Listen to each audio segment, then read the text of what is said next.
Cargo cranes froze mid-lift. The moment the message hit Washington, Greece had just rejected a United States demand that was supposed to be automatic. One refusal. Calm, direct, unapologetic. And suddenly the world's most powerful country was confronted by a port it no longer understood. Because Piraeus wasn't the bankrupt wreck America remembered. It was a rebuilt gateway engineered by China, running at a scale that let a nation still recovering from collapse tell the United States no, and mean it. And if Greece can now deny Washington on the very edge of the Mediterranean, the real question becomes, who's actually shaping the map behind America's back? The United States expected alignment, not defiance. For years, Washington viewed Southern European infrastructure as a natural extension of its strategic space. Yet Piraeus sits miles from the Suez Canal. And shipping economists told the Wall Street Journal that cutting nearly 7 days from Asia-Europe voyages changes freight dynamics more than many tariff adjustments. A port that can shave a week from a journey becomes more than a harbor. It becomes a hinge in the global economy. Geography built the opportunity. Capacity turned it into leverage.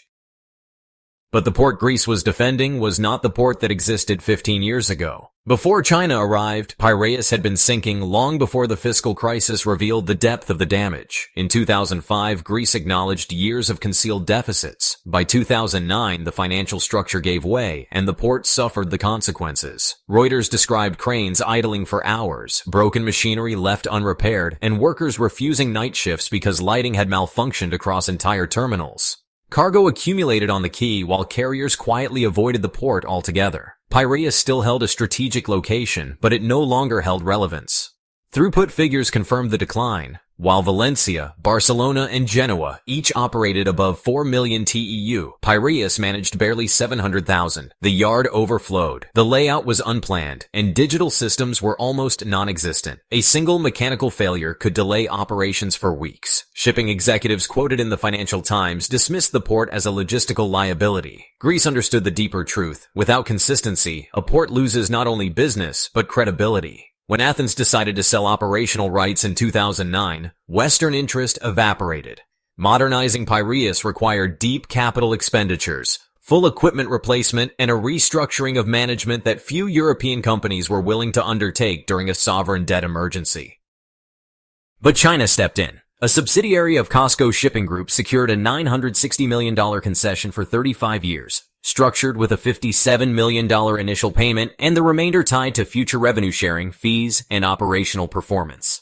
In 2016, COSCO purchased a 51% controlling stake in the Piraeus Port Authority for $324 million, with the option to increase its share. Suddenly, decline met its first real interruption.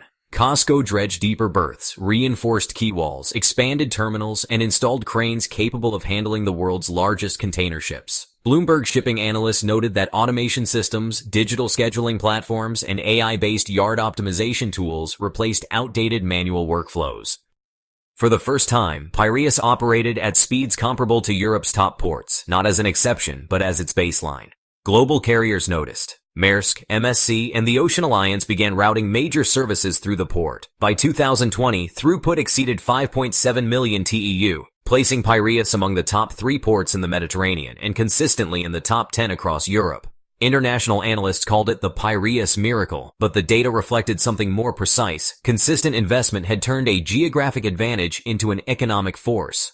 China and Greece expanded the transformation inland. The Sea Rail intermodal system linked Piraeus to the Balkans and Central Europe, offering a faster path for Asian goods entering the European market. Thousands of jobs followed across logistics, trucking, shipping services, and supporting industries. Tax revenue increased at a moment when Greece needed stable inflows to manage its debt. The port that once strained the national budget became one of its anchors.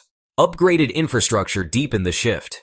Berths capable of receiving 24,000 TEU vessels, reinforced quay walls, and cranes spanning 24 rows gave Piraeus a scale that few Mediterranean ports could match. Today it connects with more than 200 destinations in over 100 countries. Network effects turned momentum into permanence. The more ships called at Piraeus, the more essential it became to global routing. Yet as the port rose, so did political pressure. According to your original text, United States Ambassador to Greece, Kimberly Guilfoyle, urged Athens to remove China and proposed greater United States participation in Greek infrastructure. Her remarks echoed a long-standing American view that Chinese control over European ports risked shifting NATO-aligned logistics. In Washington's eyes, Piraeus had become a symbol of a deeper strategic imbalance. This concern fits a larger pattern documented by the Financial Times. When Belt and road investments succeed visibly, they produce a narrative advantage Beijing does not need to announce. Countries under economic strain see tangible results, equipment installed, terminals expanded, cargo moving, and compare them to Western offers that often remain in proposal form. Analysts quoted by Bloomberg noted that Washington's challenge is not China's ambition, but its ability to deliver under conditions where others hesitate. Opposition to China's involvement began long before the recent dispute. When Greece launched the concession tender in 2008, several EU states objected to non-European control of critical assets. The United States echoed security concerns, but when Athens asked for alternative bids, none arrived. Western operators did not step forward. The gap between warnings and investment drew its own conclusions. Resistance intensified in 2016 when Costco sought majority control. Some European Commission members argued the port was too strategic to allow further Chinese ownership. American media amplified sovereignty concerns, but Greece, still recovering from its financial crisis, evaluated its options on performance rather than politics. China had delivered operational transformation. Others had delivered caution. The decision followed the evidence. This history shaped Greece's answer to the latest American warning. China helped us during our most difficult time. We will never drive away our Chinese friends. It was not a slogan, it was a memory.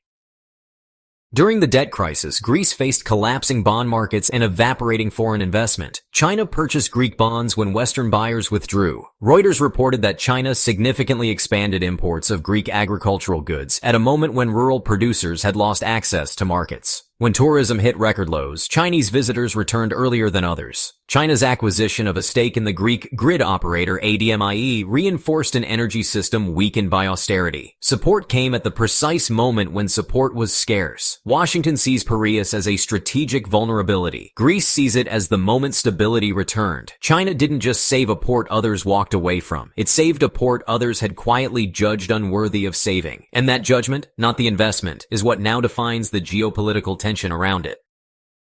From that point, the stakes climb in parallel with global trends. WTO shipping forecast project continued increases in Asia-Europe trade through 2026, positioning Piraeus to capture even more volume. The IMF's October outlook observes that Southern European logistics corridors will shape EU import resilience as supply chains restructure.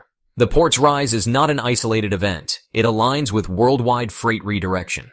Meanwhile, China's maritime reach expands. According to the Wall Street Journal, Chinese firms hold stakes in over 90 overseas ports, forming a logistics constellation that reinforces trade flows independently of diplomatic friction. American counter-initiatives often rely on pledges rather than capital deployment, which analysts told Bloomberg actually undermines Washington's credibility in infrastructure negotiations. Pressure on Athens now reveals another contradiction. The more loudly Washington objects to China's role in Piraeus, the more attention is drawn to the port's transformation. What began as strategic concern now functions as inadvertent validation. Influence grows precisely because attempts to contain it highlight its results. As Europe restructures energy logistics after the war in Ukraine, southern ports gain importance. Equipment and energy supplies rerouted through the Mediterranean require high-capacity terminals. Piraeus now fits into frameworks it was never originally built for, further embedding itself into regional resilience. The significance becomes impossible to ignore. A port capable of altering shipping schedules does not need to assert influence. Its efficiency exerts silent pressure. Freight timing becomes geopolitical timing. Cranes become levers of alignment. Logistics becomes policy. Another pattern emerges from trade projections. WTO data suggests that if current growth continues, Piraeus could surpass several long-dominant northern ports in Asia-linked throughput over the next decade. Such a shift would tilt Europe's logistical center of gravity southward. A port once dismissed as dysfunctional would become one of the continent's primary gateways. Washington's attempt to force China out of Piraeus did not weaken Beijing's foothold. It illuminated it. If shipping volumes continue their trajectory, influence in the Mediterranean will not be decided in diplomatic chambers. It will arrive by sea, stacked in rows of containers already moving toward the port that was rebuilt when no one else was willing to touch it. The ships drift out into open water, but the shock Athens delivered hasn't moved an inch. One refusal from Greece just rewired the power map of the Mediterranean, and every nation that once treated Washington's pressure as law is suddenly recalculating its silence.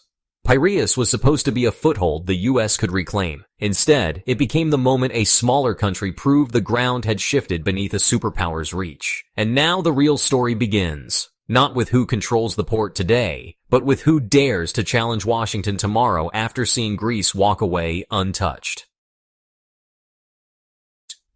We're glad you're enjoying this video. Please like and subscribe. Check out another video that is now on your screen.